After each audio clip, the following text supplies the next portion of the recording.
dozens of them all over the United States. The experience at this table is great from a concealment perspective. So I think it makes it easy for us to say, even at the search ring phase, do you really want to put it there?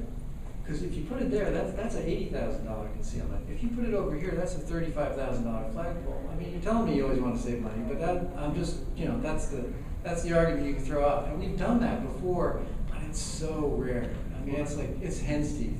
And like you said, it's obvious, but I think there's always that concern on the part of the carrier that we're going to come in and present the most obscenely expensive, ornate design that is possible, which would be self-limiting for us to do that.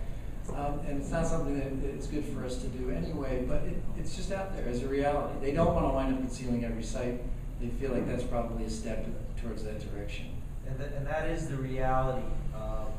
I call it the carriers play Russian roulette. A lot of the managers, and it comes down to the market and the individual managers, will sit there and they will actually take it all the way to zoning, hoping nobody will say, let's do a stealth site, and they wait that long. Sure. And that's where it comes into conflict with what you're doing, because I, as a site acquisition person, have always come up with a stealth in some form, either as farm silo or a shield, and we make that recommendation.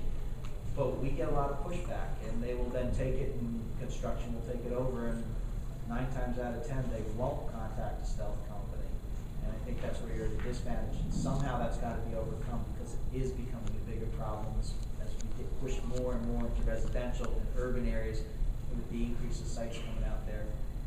I don't know what the answer is, but the carriers like to play Russian roulette sometimes. Well, let me ask a question. Have you started to notice that the zoning authorities or the permitting authorities themselves are beginning to establish concealment criteria, whether it's materials, whether it's a process? Recession and government cutbacks, etc. Government agencies are more earnest than ever to prove their worth, and so they're showing up on sites with their slide rules and their specs and stuff that like they never used to.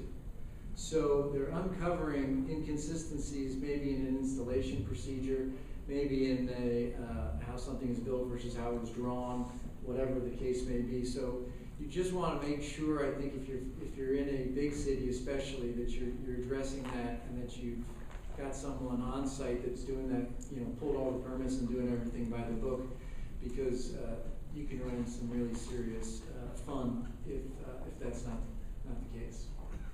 Maybe one last question. Are there, even with concealments, certain locations that the authorities have just said, we don't care how much you hide it, no, you're not putting a site there, like on a school roof or something like that? Have you experienced any of that? Well, we're working with